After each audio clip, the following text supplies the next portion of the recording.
Hi అండి, నేను మీ Kalyani. Welcome to Kalyani little world. ఇవాళ ఎందుకో పెరుగు పులుసు తినాలనిపించిందండి.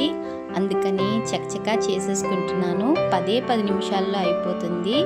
ఎట్లాగో చేస్తున్నాను కదా అని మీకు చూపిస్తున్నాను. దానికోసం తిరగమాత కోసం ఆవాలు, మినపప్పు, ఒక 2 ఎండుమిరపకాయలు, 1 ఇంచు అల్లం ముక్క, కరివేపాకు, ఒక ఆనియన్ని కట్ చేసుకున్నానండి.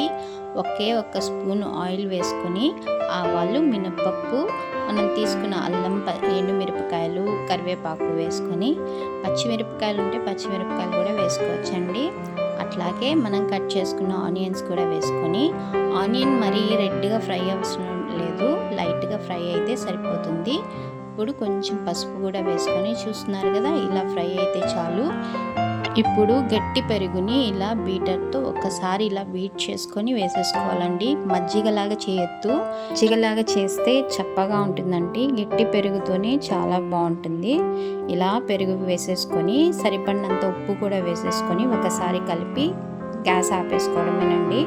చాలా రుచిగా ఉంటుంది. నేను మా ఇంట్లో ఎప్పుడు చేసినా మా ఇంట్లో వాళ్ళకి చాలా నచ్చుతుంది పెరుగు పులుసు. ఈసారి మీరు కూడా ఇలా ట్రై చేయండి. టేస్ట్ ఎలా వచ్చిందో నాకు కామెంట్ చేయండి. నా వీడియో కనుక మీకు నచ్చితే ప్లీజ్ సబ్స్క్రైబ్ చేసుకోవడం మర్చిపోవద్దు.